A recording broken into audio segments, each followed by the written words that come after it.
Halo guys, balik lagi bersama gue di Break to Talk. Ngomong-ngomong soal lingkungan toksik, kalau kata orang, kalau kita berada di lingkungan toksik, itu sama aja kita membunuh diri sendiri secara perlahan. Gue Sheryl, kali ini gue mau ngomongin tentang lingkungan toksik bersama bintang tamu kita yaitu Jenar. Halo semuanya. Jenar. Halo Sheryl. Apa kabar? Baik, alhamdulillah. Lu gimana? Alhamdulillah baik banget. Gitu. Nih, gue mau nanya nih, sebelum kita bahas lingkungan toksik, menurut lo dengan kata-kata yang tadi gue lontarkan itu, gimana sih pendapat lo? Menurut gue itu bener banget. Berada di lingkungan toksik tuh sama aja membunuh diri kita perlahan. Karena kita tuh pasti gak sadar. Cuma perlahan-lahan mungkin kita bakal hanyut di lingkungan itu dan mungkin terwarnai juga gitu. Ya, nah ngomong-ngomong nih, lo pernah gak sih terjebak di dalam lingkungan toksik? Mau pertemanan, keluarga, ataupun pasangan? Kalau keluarga atau pasangan sih alhamdulillah belum pernah ya. Karena sejauh ini aman-aman aja. Dan kalau pertemanan pernah. Boleh itu di-spill. Apa mungkin tuh? Ini yang diceritain ya. Iya, boleh. Mungkin toksiknya tuh bukan gue pernah berteman atau bersahabat sama orang yang mengkhianati atau ngejahatin gue gitu sih, alhamdulillahnya enggak ya. Cuma mungkin karakter atau kebiasaan si temen gue ini yang secara nggak langsung tuh ini ngebuat pertemanan kita tuh jadi toksik. Wah, aura negatif ya yang dia pancarkan. Bisa dibilang kayak gitu. Nah itu tuh mungkin kalau dijelasinnya tuh lebih ke malesnya kayak gitu. Karena kan jadi dulu tuh kita temenan bertiga. Mungkin ceritain kali ya. Boleh. Jadi kita tuh temenan bertiga dan sebut aja ini teman gue si A dan si B gitu. Jadi kita teman bertiga, gue, si A dan si B. Gue dan si A ini tipe yang aktif, yang cukup ambis gitu loh. Orangnya tuh senang ngobrol, suka berorganisasi, bersosialisasi gitu.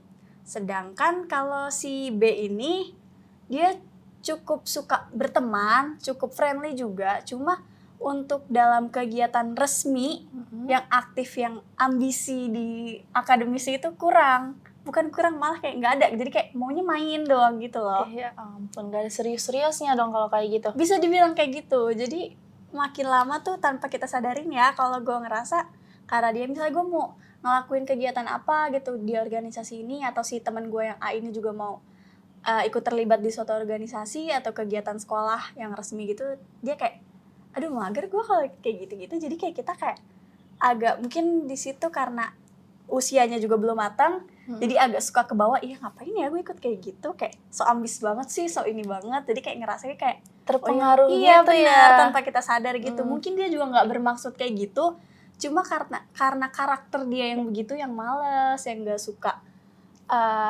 nggak ada planning gitu loh untuk kedepannya, jadi itu ngebawa kita gitu sih. Merugikan banget dong ya kalau Merugikan kayak gitu. banget, apalagi kalau bertemannya itu bertahun-tahun. Aduh, itu berat Berasa banget, ya. berasa banget itu. Kayak ada nyeselnya kenapa bertahun-tahun gue kayak gitu. Terus selain pengalaman itu ada lagi nggak?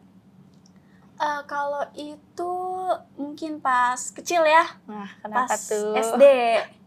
Karena kan dulu tuh gue nih jarang main keluar karena nggak diizinin ya sama orang tua gue. Mungkin ngejaga gue dari pergaulan di luar, dan juga kayak karena gue tuh gampang sakit, anaknya gampang capek. Nah kalau anak kecil kan dulu mainnya tuh yang kayak makan energi banget karena lari-larian, aktif gitu. banget lah aktif ya. banget. Jadi kayak biar ngejaga kondisi gue juga sih, biar nggak sakit. Jadi gue jarang main keluar karena nggak dibolehin gitu. Jadi gue tuh banyak nggak tahu permainan anak-anak. Nah, kenapa tuh? Jadi gue tuh sering dimusuhin karena gue nggak bisa, nggak boleh ikut main gitu. Jadi kalau yang satu tim sama gue pasti tuh kalah karena gue tuh nggak bisa main. Jadi kalau ikut main, ya gue nggak ngerti. Gue cuma heboh doang, misalnya main bentengan, terus gue ngejaga, nanti gue takut cuma teriak-teriak kayak gitu. Jadi tim hore jadinya tim dong. hore, jadi anak bohong mulu, mungkin kayak beban banget ya. Jadi gue nggak boleh gitu, nggak boleh ikut sama temen-temen cewek gitu. Nah terus di SD juga gue pernah mungkin bisa dibilang tuh kayak pembulian fisik gitu ya. Kenapa tuh? Ini ceritanya sih agak kocak, tapi alhamdulillah itu gue nggak yang trauma gitu loh, real. Jadi gue ngeliat dulu tuh ya udah lucu aja gitu. Gue juga pernah cerita kan kalau soal ini ya.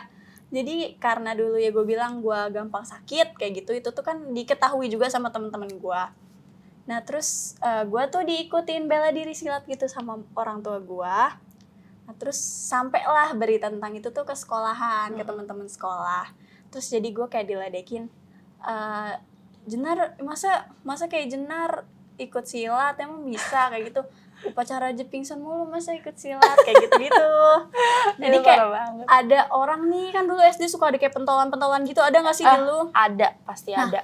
Iya itu dia, jadi kayak si pentolannya ini suruh anak-anak buahnya kayak mukul gua gitu real. Jadi kayak coba tuh pukul kayak gitu. Siapa tuh? Cowok? Cowok. Kayak banci. Nah itu dia, jadi kayak gue suruh dipukul-pukulin gitu. Nah gue tuh nggak ngelawan karena gue yakin kalau misalnya gue ngelawan mereka bakal lebih keras lagi kan. Dan jadinya gue tuh gue tahu gue bakal kalah pasti secara fisik juga, jadi gue nggak mau ngelawan kayak gitu. Sampai akhirnya ya gue harus ngasih tahu, gue ngerasa itu harus dikasih tahu ke orang tua gue karena udah berlebihan ya. Sampai akhirnya ya udah orang tua gue datang ke sekolah, terus alhamdulillah sih itu selesai sih gitu masalahnya. Terus dengan tindakan lo nih gimana sih, kayak dari keluar dari lingkungan toksik itu, tindakan lo tuh apa?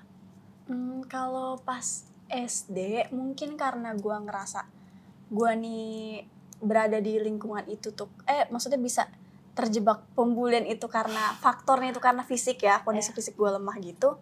Gue mau nunjukin ke mereka kalau misalnya gue emang secara fisik lemah nggak bisa lawan kalian, tapi mental gue kuat, kayak lu nggak bisa nindas gue karena meskipun fisik gue lemah tapi mental gue kuat, gue nggak bakal nangis, nggak bakal apa di depan lu kayak gitu. Terus kalau yang kespil SMP lagi ya kalau temen gue yang bertahun-tahun itu, terus gue ngerasa toksik itu pada awalnya kayak gue bilang kita tuh pasti nggak sadar.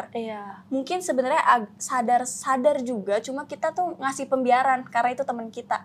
Kita tuh mungkin ada warning sebenarnya di otak kita ya, kayak nih orang nih kok kayak gini ya. Kok gue nggak ada kemajuan. Sekian lama tuh kayak berasa kok ada yang janggal gitu ya. Iya, kok kayaknya gue ketahan gara-gara orang ini ya. Mungkin itu tuh ada warningnya.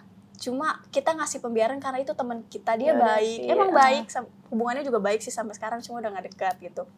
Terus ya makin lama gue sadar sih setelah kuliah hubungannya udah nggak sedekat dulu, tapi ya udah nggak ada masalah juga jauhnya. Cuma gue makin sadar kayak gue di waktu gue kuliah nih gue ngerasa karakter gue nih kembali kayak gue SD yang lebih aktif, orangnya lebih ya ada ambisinya juga. Gak kayak waktu gue berteman sama dia. Dan gue ngelihat temen gue si A ini yang gue rasa karakternya mirip juga kayak gue, dia berkembang juga di kuliahnya, kita udah gak bareng-bareng. Keren banget. Iya, dan terus kita tuh jadi masih berteman kan berdua, kecuali dengan si orang ini, dengan si B ini. Jadi kayak ya berarti kita bisa menyimpulkan aja gitu miss-nya tuh ada di mana. Benar. Berarti dia udah hilang kabar tuh. Nggak hilang kabar. Ini nih, si B ini. Iya kan si B? Iya, dia nggak hilang kabar sih. Kita masih, karena nggak pernah ada masalah, jauhnya nggak ada masalah. Kayak komunikasi kadang ada, cuma basa-basi sih. Iya. Formalitas aja nggak sih? Nanya kabar keluarga gitu-gitu. Terus kalau misalkan di hubungan pasangan, pernah nggak sih ngerasain toksik gitu? Kalau di hubungan pasangan sih untungnya enggak ya, karena kan sekarang gue juga lagi ada di hubungan, cuma ini pertama kali gue ada di hubungan gitu, dan alhamdulillah sih baik-baik aja. Aman aja. Alhamdulillah, semoga sampai akhir ya. Aman terus gitu kan. Nah nih buat lo nih, kan lo udah pernah nih ngerasain berada di lingkungan toksik. Ada nggak sih kata-kata yang pengen lo sampein ke mereka yang masih terjebak di dalam lingkungan toksik? Mungkin sadarin kalau udah ada warning di kepala kalian dari awal, itu kalian gali terus aja apakah benar, jangan diabaikan karena itu tuh orang terdekat gitu loh. Dan terus toksik tuh nggak selalu, misalnya soal temen nih, nggak selalu temen yang mau jatuhin kita atau kayak hianatin. Toksik tuh nggak selalu soal itu. Tapi temen yang menghambat kemampuan kita, itu juga tuh toksik, atau yang kayak jadi beban. Simpelnya kayak teman yang ngebebanin tugas kita mulu deh, ngelempar ke kita mulu. Bener. Itu juga tuh toxic menurut gue lo secara nggak langsung. Parah. Dia kayak nggak mikir apa ya, ngegendong orang-orang kayak dia tuh betapa capek. Apalagi ya kan? bertahun-tahunnya itu yang gue alami. Ya ampun, sedih banget. Untungnya sekarang udah lepas ya kan. Alhamdulillah. Udah jauh juga ya. Jangan sampai nanti ketemu lagi. Mungkin kalau ketemu kayaknya lebih jaga jarak aja nggak sih? Dan kita harus lebih peka lagi kalau udah ketemu orang-orang yang tanda tanya nih, ini tuh toksik banget nih, manusia toksik. Kalau bisa lu pergi jauh-jauh deh gitu ya kan. Bener banget. Gitu aja sih. Nah gitu, makasih banget ya Jenar udah mau jadi narasumber gue di hari ini. Sama-sama Sheryl. Ya ampun. Nah, kan kita udah dengar pengalaman si Jenar tentang terjebak di lingkungan toksik. Mungkin kalau kalian pernah mengalami terjebak di lingkungan toksik, bisa kalian ceritakan di kolom komentar. Dan segitu aja untuk hari ini. Dadah semuanya. Dadah.